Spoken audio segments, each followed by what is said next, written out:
But yeah, I'll get started. So just a brief overview of Palm Beach Tech. We are a tech nonprofit. We actually started in West Palm Beach. Downtown is actually where our headquarters office is. And over the last 6 to 9 months, we've been really pushing to make an effort to become more of a regional organization. So we currently actually have members from Martin County all the way through Miami. And, you know, we put on different, before all of the virtual, I mean, even now we have our podcasts and our community coffees every Monday, our tech talks. But prior to everything going virtual, we had in-person events, a lot of them either quarterly. We had our tech talks every Monday. We also had annual events like our hackathon. So our overall mission and goal is to build South Florida into a tech hub. So we work with a lot of the local headquartered companies here, a lot of the colleges, universities, relationships with different chambers, economic development organizations. So just trying to connect everybody and build the tech ecosystem, entrepreneurs and startup companies, and of course, bringing more talent from across the country here as well to support that ecosystem. That's kind of my spiel. Of course, you guys can visit www.palmbeachtech.org. And it is tech, not technology, so palmbeachtech.org. And you should be able to see a little bit about us, about our different membership levels, about our upcoming events, including all the virtual things we've been going on. And then I'll put my email address into the chat. So if anybody does want to reach out to me for any reason, I will be available. And you can take it away, John. All right, thanks, Nikki. Sure. Just a little bit of background. My name is John Bojonny, and I've been in the IT field for probably more years than some of you are alive. And I started out in mainframes, if anybody even remembers those. I mean, they still exist, so it's been a long time. I've done a lot of different positions, had different positions, managed a lot of different areas of companies. So I'm going to try to impart some of that knowledge and some of that helpful things that can help you as you look and see, well, is IT, is that a career for me? Because that's really the bottom line is, is IT a career for you? Okay. So one of the things that WGU has is, we have different things in, edX, we call it, but it's wgu.org. You can actually, or wgu.edu. You could find all kinds of information about WGU. And what the IT career framework we have. One of the things I wanted to mention is, and this is surprising because I just read this today. I mean, this is something that just came, it was a paper that I get, and it just struck me as, I sort of knew this, but being in the IT area, you don't always pay attention to what's going on. But there's 11.8 million people are employed in technology in the United States. That's a lot of people. And when you think about what we're going through right now, and Nikki mentioned it, before. What are IT people doing? Well, they're either working from home, or they're setting up the systems to allow everybody in the company to work from home, or they're figuring out how to do virtual, just like Nikki's doing now with they're doing a virtual job career fair. Now, and this is not unique; they've had them in the past, but now it's required. It's not so much that, oh, we'd like to do it. No, it's like, no, you have to do it. So just think of that number, 11.8 million people. It's going to increase because those are the skills. Some of our students report that they're working 60 hours a week because they're the only person in the company that can actually do this, very small company. Well, that might be a career you want, or it might be an opportunity for you for a career. Now, some of the promising careers are, these are just some of them. This is not a complete list, but we have database administrators, information security analysts, IT managers, computer systems analysts, and software developers. Those are the top 5, according to this article. That doesn't mean that you have to do all 5 of them. It doesn't mean you have to do, whatever one you want. One of the things I always recommend to people that ask me, what's an IT career for me? What's a good one for me? What should I do? Well, the thing I always look at is, what do you like to do? Because whatever you like to do is what's going to fit into one of these careers. Because, honestly, IT careers, they're either for you or they're not. It's very frustrating at times. It's very challenging at times. There's a lot of hours that have to be put in. So, it's not, it's not like you can just say, oh, I'm just going to do a mediocre job, because if you do a mediocre job, your company's going to suffer. Okay. Now, specifically at WGU, some of the College of IT programs, these are all the degrees that we offer. There's universities everywhere that have, even in, Florida, Georgia, every state has universities. But these are some of the ones that we have at WGU. We have bachelor's degrees, and we also have master's degrees. Master's degrees are almost more towards the management side of anything to do with IT. So that's always a big thing about, what can I do, or how can I, what kind of job can I get, or, what can I do? Well, these are most of the bachelor's degrees are very specific. As you notice, we have cloud computing. That's a very, very big area, and cybersecurity. Those are probably the two fastest growing IT careers that you can get involved in. Everybody knows about hackers and things like that. And, you read articles all the time about Bank of America or Wells Fargo was hacked. Well, that's what cybersecurity is about. It's preventing those and making sure that they don't, that doesn't happen. But there's also normal, well, I can't say normal, but, regular jobs and regular areas, health information management. That's a huge field of hospitals, clinics, and just think today, they're now managing all different kind of things, and how many beds do they have? How many ventilators do they have? It's just all the information that's needed just to run that hospital, that clinic. So there's a lot of different opportunities in there. And that's what career fairs are for. That's what these employers are looking for. They're looking for, hey, do you have this experience? Do you have this degree? And that's one thing, just as a sidelight with, what WGU does. WGU is competency-based, which basically says employers have said, this is what we need in our employees.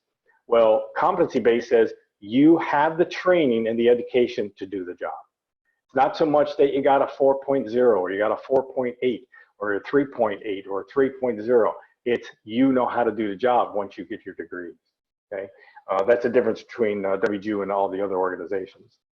Okay, now certifications. IT is probably very close to being very unique in the fact that certifications mean a lot to jobs. Some of you may have already have these. Some of you may have even heard of these certifications. Within WGU, when you take your programs, whether it's a bachelor's degree or a master's degree, there will be certifications that are part of the degree. So you're not only getting a competency-based education, you're also getting a certification, which helps you, and Nikki could probably speak to this, it's on your resume. When you put that, I know one of the previous speakers was, what to put on your resume? Well, if you have these certifications for the job you're going after, think of it this way. If there are 20 applicants for one position, okay, and nowadays in IT, sometimes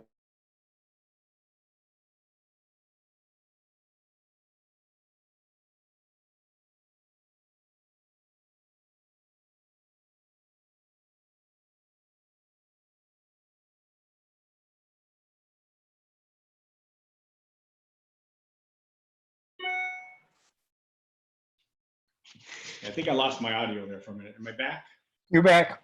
Okay.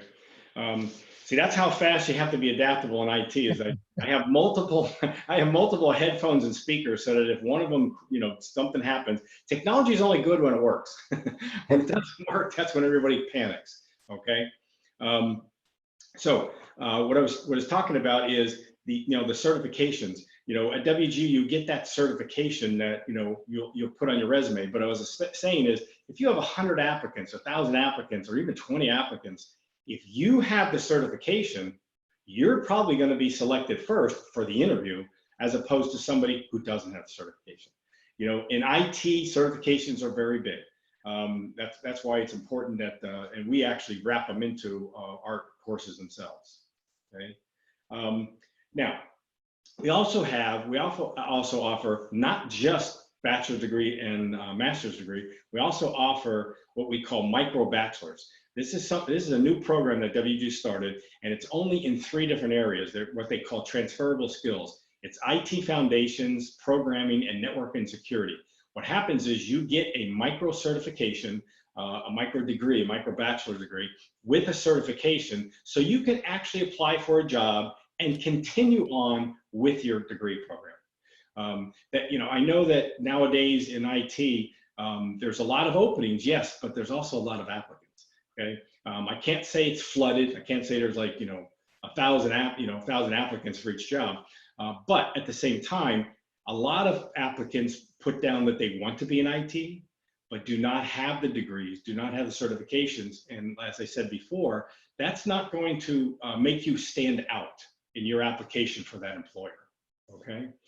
So we do offer some of those what they call micro bachelor's degrees, and this is this point right here, suitable for career changers.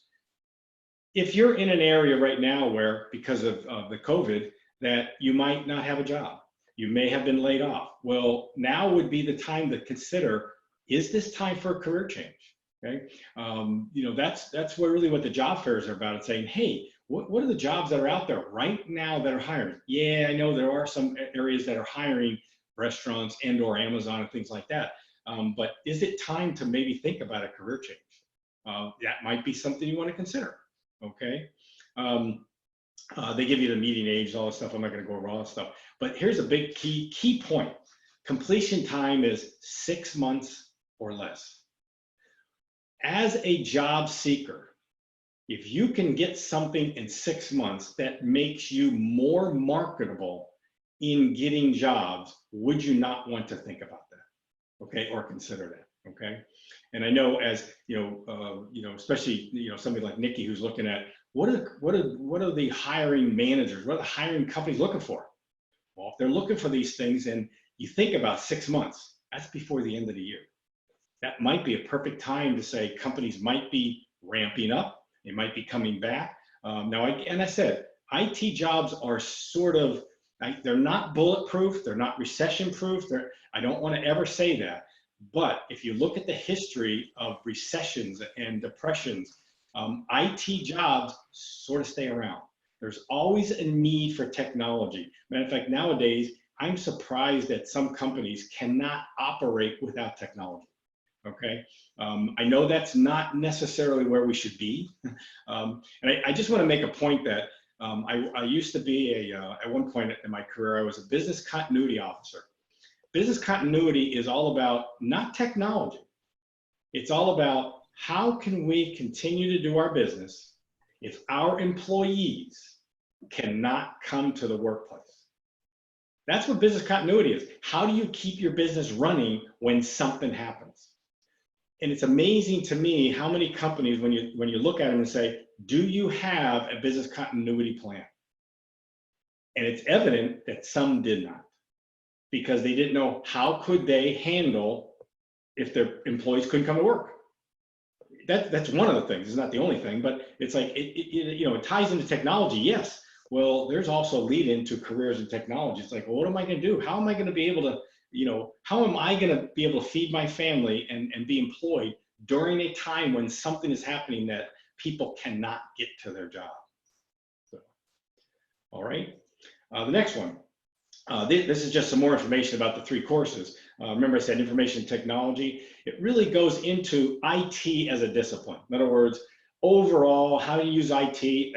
As I just said, IT is used in almost every aspect of every company. I don't care what company you're in, you're using IT somehow. Every one of us is walking around, just a little bit of history, everybody's walking around with a telephone that has more memory than the first computer I worked on. More memory than the mainframe that I worked on, so many years ago. Okay, so that's amazing when you think about the technology that is in your hands, that you can actually do something with. Well, IT Information Foundations goes over some of those things, but it also goes over what are the roles and the functions. Network and security. You already know that networking is important. Why? Because everybody needs to get connected. Security is always important, and everybody's always worried about security and how to do it. Scripting and programming foundations. Doesn't matter. One of the things that you have to understand about computers are stupid. Computers don't do anything. It's the software that tells the computers how to do stuff. Well, that's why you need scripting and programming, because without a program, computers don't run. Your phone doesn't work without a program. Okay, so that's why that's a good thing. And as you can see, every one of these, you know, like I said before, it only takes 6 months. They're, you know, very reasonable costs. Matter of fact, if you have an employer that laid you off, you might be able to get aid and things like that. You know, employers might even pay for some of these things depending upon what your qualifications are to get the job. Okay, so that's about the time I had for my presentation, and now I will open it up for any questions.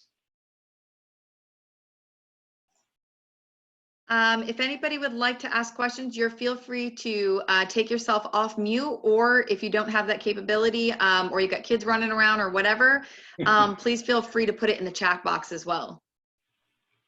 I have a question. If I want to go back and review the information in this, is there a way to download that or get the information that you put out?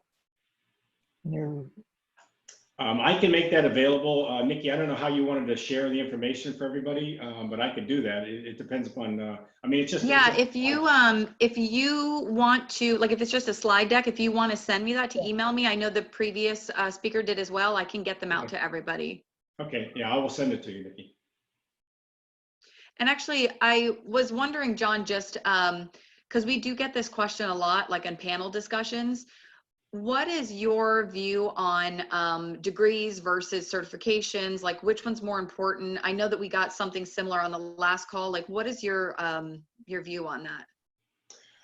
Well, it really depends upon what you're doing. If you're looking for a something that makes your resume you know, stand out and pop to an employer, well then you know, and depending upon your time frame, well then certifications make sense. Okay. Now, the one big caveat I'll say with certifications are for specialized positions.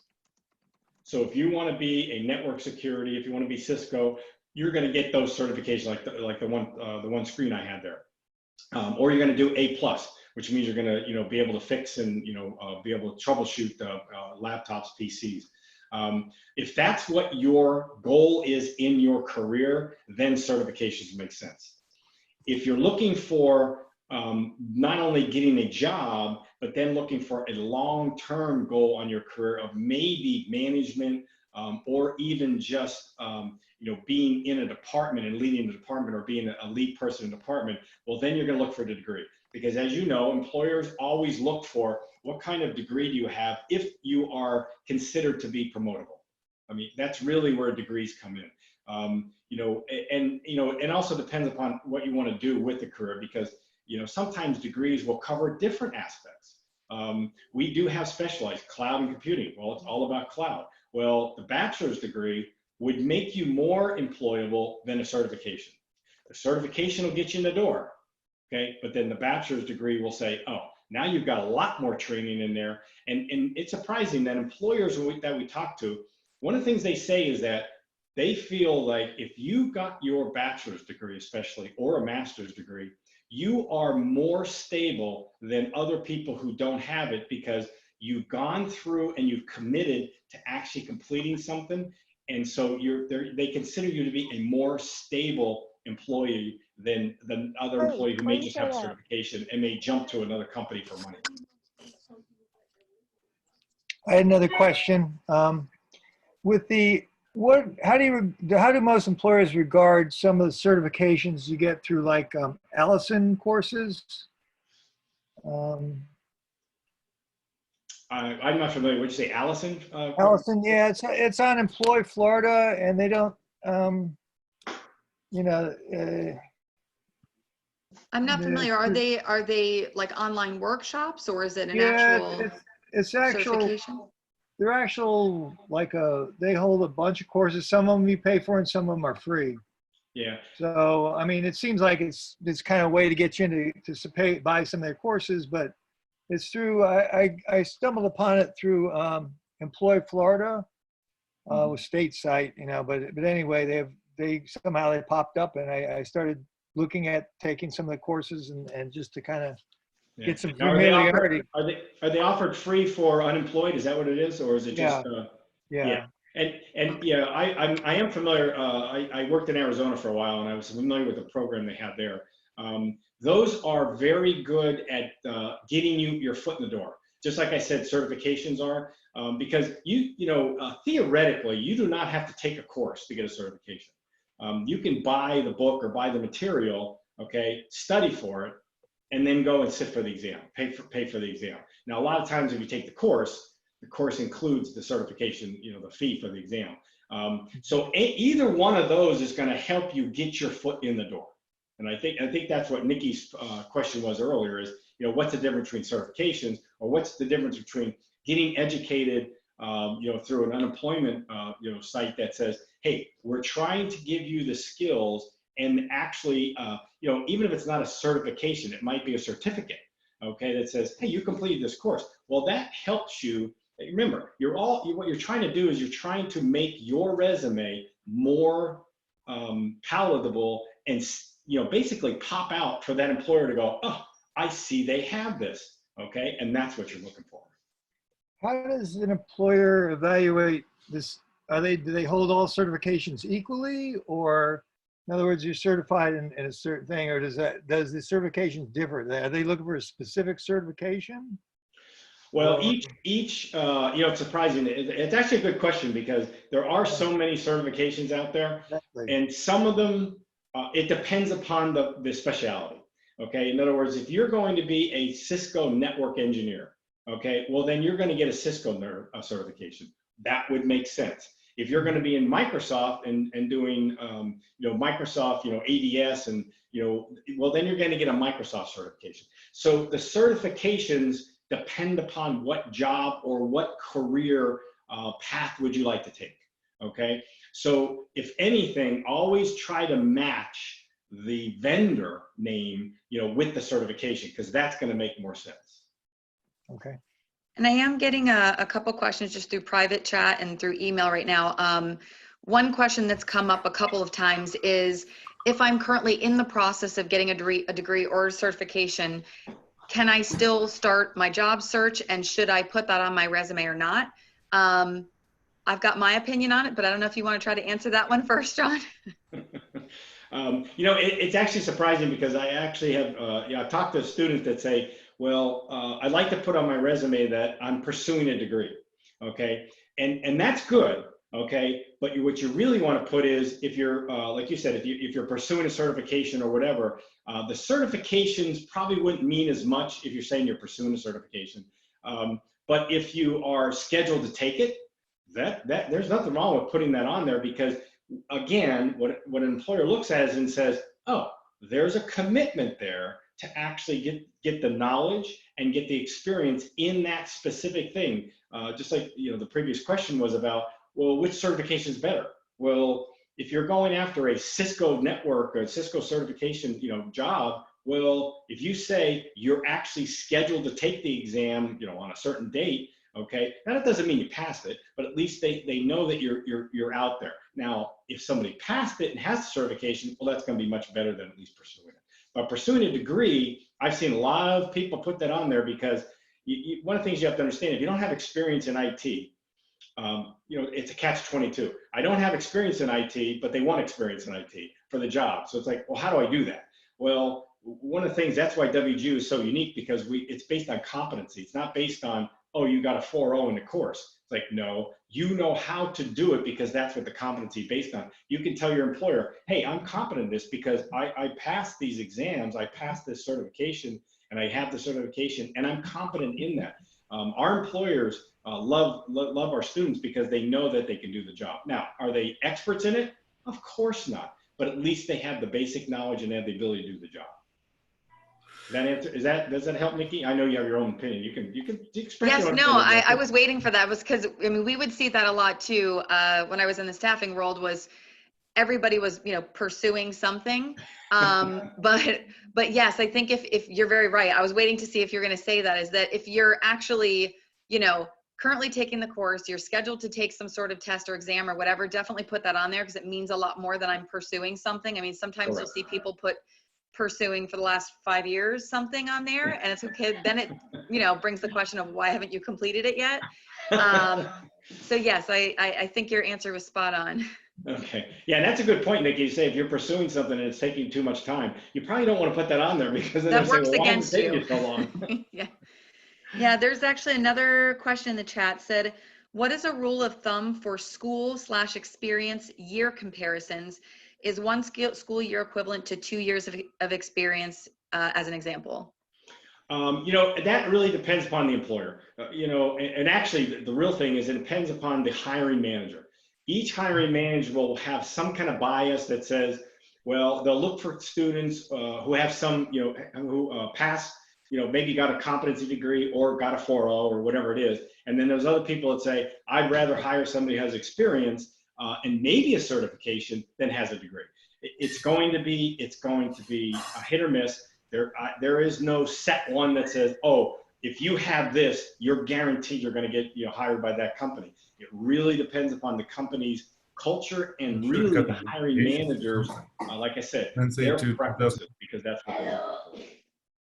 Yeah, I agree. And I would add to that too, is that obviously the younger you are getting into, your career with it, I think the more you can add on there, the better. But I know you had mentioned before about you are sometimes net catch 22. It's like, okay, you want to be able to put experience there, but how can I put experience if I don't have experience?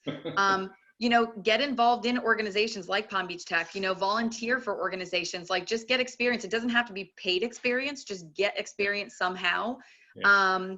I know, we've even had at my past job where people would have their experience as volunteering at the schools that they were working for, going to school for. And I think all of that is definitely things that you can put on the resume, which will still equal out to some experience doing, whatever you're trying to get your foot in the door with. Yep.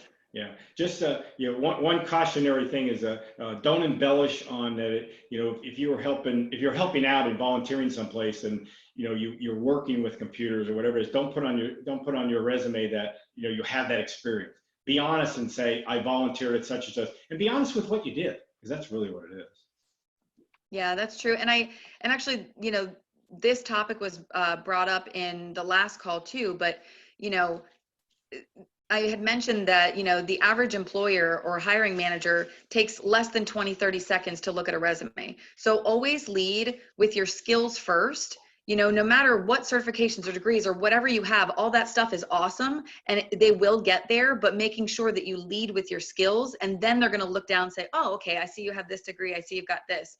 But the thing is especially if you've been, say you've been already in a technology career for years, and you got your degrees years ago and you haven't gotten anything new, you want to lead with the skills that you've been able to gain over the years, not necessarily what certifications or degrees. I feel like those are things that'll get you in the door if you're just getting into it, and you should lead with those. But if you don't have the experience, if that makes sense.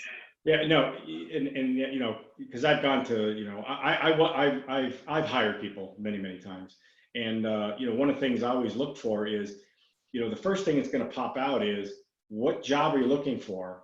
And if you have that skill, as just like you said, Nikki, if that skill is the first one that's on your resume, guess what? That's gonna catch your eye, because you're like, oh, I want a Cisco's this, or I want a Microsoft, right? And if that's the first skill, so tailor your resume. You can tweak it. You can actually change it and say, put that one first. And like you said, if you don't have the experience, well, then put what you did in your courses. Did you actually do a project that actually would fit with the job you're going for? At WGU, that's why competency base is so important, because we give projects. You actually have to maybe write something, or maybe take an assessment that says how to do this. And the A+ certification, we have labs where you have to actually put pieces in the computer. It's virtual, but you have to do it. Well, if you know how to do it, then somebody says, well, can you repair a laptop, or can you repair a desktop? It's like, oh yeah, here, I did this, I did this in the course. And you detail that. If you have the experience, well, you put the experience in there. I agree. I've got a couple more here for you, John. Said, what are some of the best ways to get a job in today's economy? I graduated with a 3.5 GPA and MIS and just got laid off recently. Yeah, sorry for that. I know today's economy is a little tough. But what I would do is, and Nikki could probably help you with this, but somehow get your resume to job fairs. whatever. I don't care if they're virtual. I don't care where they are. And Nikki could probably give you a better recommendation on which sites are better, because I know that's one of the questions on here. LinkedIn is always a good one. They look for the more professional ones. Craigslist, I would stay away from, or things like that, because you don't really, you can't really trust some of the postings there. But if you're looking at, professional job sites, it depends on, you have a GPA, a 3.5 GPA, which is good in MIS, which means you have an understanding of everything. So what you have to do is you have to figure out what jobs are available right now. And I can tell you right now, a lot of it is networking, coordination, a lot of cloud computing, a lot of security. So if you have experience in that, and that's where you want to be, okay, well, make sure you highlight that in your resume and go after those jobs. Yeah, and if I can just add too, because we do get that question a lot, is like, where do I look for jobs? But I think it's more important than just knowing where to look, because everybody's doing that. It's how are you going to set yourself apart? So the resume is one way.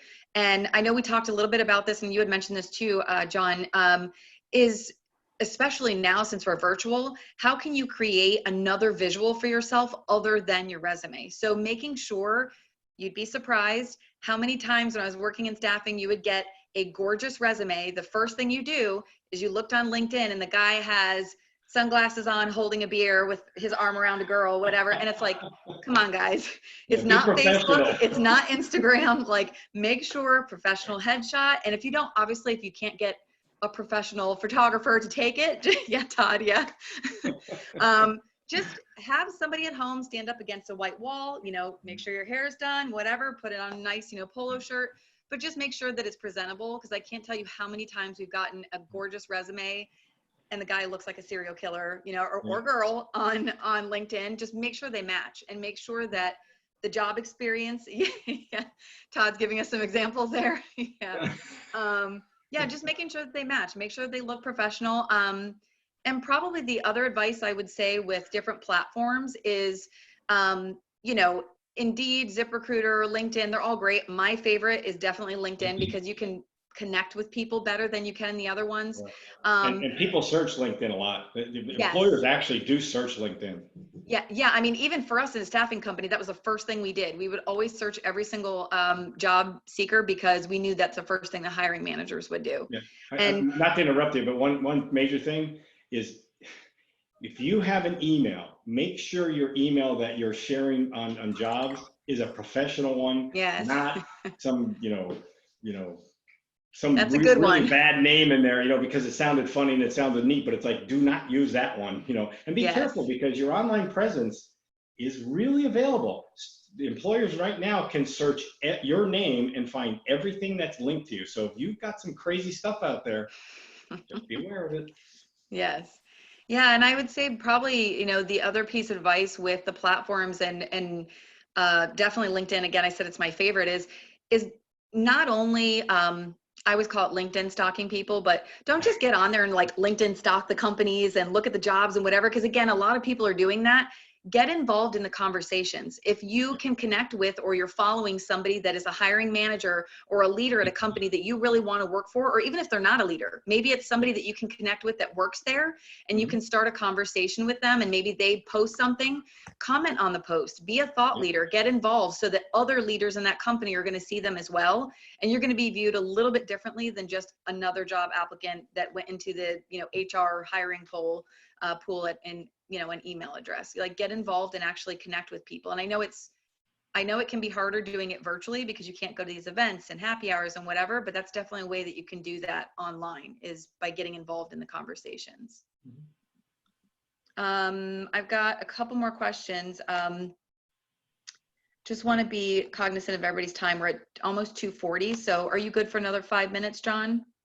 Yeah, I could probably do maybe another 5 minutes. I do have another call I got to take. So. Okay. All right. So I'm gonna and any of these questions we didn't get to, we can always send these and have them answered later. But okay. So we got a good question here. Is Francesca asks, cover letters seem to be optional for many job applications. How should one tailor a cover resume so not to just repeat what is exactly said on the resume? Well, my recommendation is cover letters are always good. because that allows you, just like Nikki was saying, and I was saying that, you're trying to get your job skill that matches the job first. Well, guess what?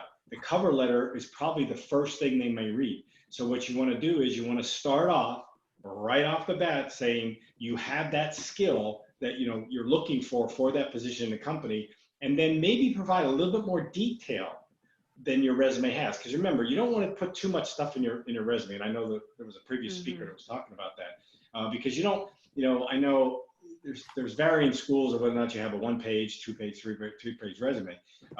Nowadays with digital, it doesn't really matter how many pages are because it's easy to read. But at the same time, it's that first page. So the cover letter is basically a couple paragraphs that says, here's the job that you were applying for, and here's how I am the fit for that job. That's exactly what the hiring manager is looking for. Yeah, I agree. I mean, to give you guys an example, not for this job, a past job, basically my cover letter, I knew what I was applying for. I knew what they were looking for in somebody. So I used my cover letter I literally said, is this what you're looking for? Great. I'm your person and this is why. And I sold out exactly why you should hire me, so that technically they didn't have to even read my resume to see the rest. I should have answered that right there in the cover letter. But like Todd actually put in the chat, keep it short. Like John said, no more than 2 paragraphs at the very most, and make sure that it's 1 page, just the front, your resume, 1 page. If you've got a long work history, front and back, but that's about it, because the hiring managers will not read 5 pages of resumes. They just won't. Yeah. Even me, I have many years of experience, and when I was doing, when I actually update my resume every once in a while, I try to keep it down to 1 page, and it's sometimes difficult. But what I do is I summarize so many years at the end, my early years, because it's not really going to make that much of a difference for the job I'm applying for, because I was a programmer. Well, I'm not going to be a programmer anymore, so I have that on there. But it's like that doesn't really mean anything for my minute. Yeah. But you're right. 1 page is usually the guideline. Yeah, and I know, like you said, as you get more skills, it can get a little harder to do. I know personally on mine, since I always lead with my job skills first, what I do is any jobs that are 10 years or older, I just remove the job off my resume, but I leave the skills that I took from that job and put them in my skills section, but I just remove the job to create more room for myself. One thing I want to just interject here about resumes is always put your most relevant section at the top, and then your next most relevant section, and so on. Mm-hmm. So even if your resume is longer than a page, the hiring manager can glance at the top and see what they want. So for example, if you're fresh out of school and your only jobs have been working at a pet store and babysitting, your education should be the first section. After you've got a few years of job experience, you move education down and your job experience becomes the first section. Mm-hmm. And that's really, as when I'm looking at job applicants, I want to see what jobs they had, and I want to see their education. And I personally don't like having a lot of the soft stuff in a resume, like skills and things like that. I just want to see what job you had and what education you have. And then, if I have any questions, I'll direct that to you, or you could put it in a cover letter saying, even though I haven't had a position doing what you're looking for, during these years, I was working doing this, or I was studying that. So that's where the cover letter. That's good advice. Yeah, and to your point, if you don't have the experience and you're going to court, you're taking classes, whatever it is, highlight what you did in those classes, because a lot of employers look at that and say, oh, so during your class, you actually wrote a report you did an RFP, or you put a project in or something like that, because that's going to make a difference. And just like Nikki was saying, is the certifications are important, but they're not first. Matter of fact, your education, if you have a little bit of experience, your education and certifications are last. I mean, because they want to know what you have. They want to know you have a degree or whatever it is. But that's the hiring manager is not going to say, oh, you have a degree, so therefore, you're going to do this, or you have that certification. That's going to be the distinguishing thing from what you need, not just saying that's the only thing you have. Exactly.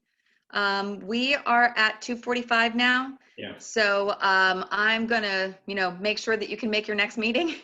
So if anybody has any additional questions or needs anything at all, I'm putting my email address really quick in the chat. And then John, if you do want to get the slide to me, I'll make sure to get that out to everybody. Yeah, and I'm putting my email in the chat too, so you can always, you know, if you have any questions about IT, you know, it doesn't matter to me, I'll help you. Or if you have any questions about WGU, I'll help you with that too. So I can Perfect. always point you in the right direction. If I don't know where it is, I'll find it. Perfect. Thank you so much. Thank you, everybody, for coming to this Zoom meeting. I appreciate it. All right, thanks, Nikki. Have a good All time, right. everybody. Bye. Bye.